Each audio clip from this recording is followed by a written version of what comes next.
You're about to enter a world where shadows speak, where reflections hide secrets, and where the key to freedom lies not in the light, but in how you choose to face the dark. Tonight's story is not just one you hear, it's one you feel. It's a story about what we carry, what whispers in the quiet moments, and what happens when we finally listen. Remember this phrase as we begin. The voice you fight may not be your enemy, but your guide. Say it with me. The voice you fight may not be your enemy, but your guide. Let's begin. On the outskirts of a forgotten forest stood a crumbling manor, hidden from maps and memory. Inside, beneath the dust of centuries, sat a peculiar mirror in the grand hall. No matter the angle or the light, the reflection was always strange, distorted, shadowed, wrong. People in the nearby village whispered of its curse. They said the mirror showed you your truth, not the face you wear for others, but the one you hide even from yourself. One night, under a pale moon, a weary traveller named Elara stumbled upon the manor. Lost and seeking shelter from the storm, she entered the echoing halls. Cold air kissed her skin, carrying with it a faint whisper. "Why are you here?" Elara froze. The whisper wasn't from the wind, it was from the mirror. She approached it cautiously, her heart pounding in her chest. And then the voice came again. "You shouldn't have come. You don't belong here. You're not ready to face what I show." The reflection wasn't hers anymore. It was darker, smaller, and trembling. It was her, but not the version she wanted to see. It was a shadow of her fears, her doubts, her unspoken shame. Elara tried to turn away, but the whisper stopped her. "Running again, Elara. Haven't you done that enough?"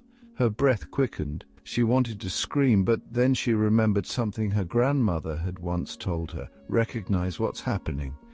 Elara took a deep breath. She whispered, "I see you, I see my fear." The mirror's surface rippled and the reflection shifted. Now, it was not Elara, but a figure cloaked in black, a judge. Its eyes burned and its words struck like hammers. "You've failed.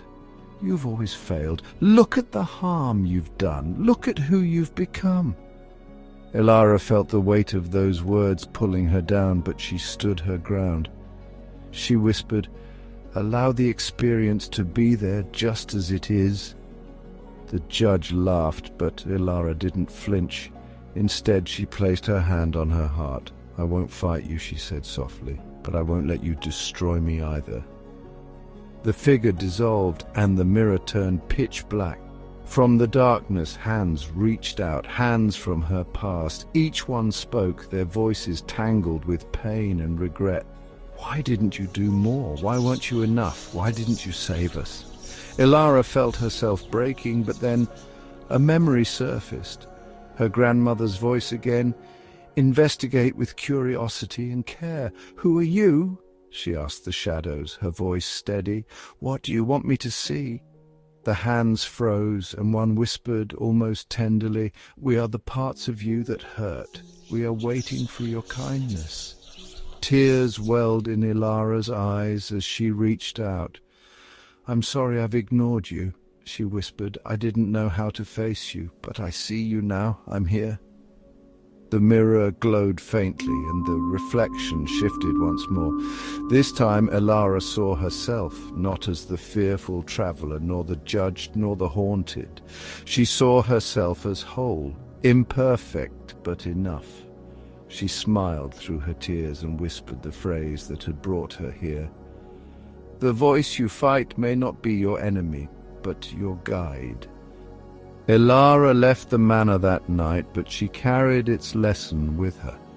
The mirror's truth was never about exposing her flaws. It was about teaching her to face them with compassion.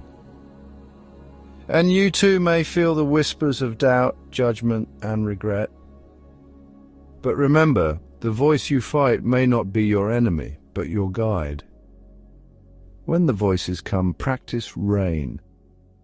Recognize the moment, allow it to be there, investigate with care, nurture yourself with kindness, because in the end the mirror only reflects what's waiting to be healed. And healing begins when you finally say, I see you, I'm here. Good night, traveler. May your journey bring you peace.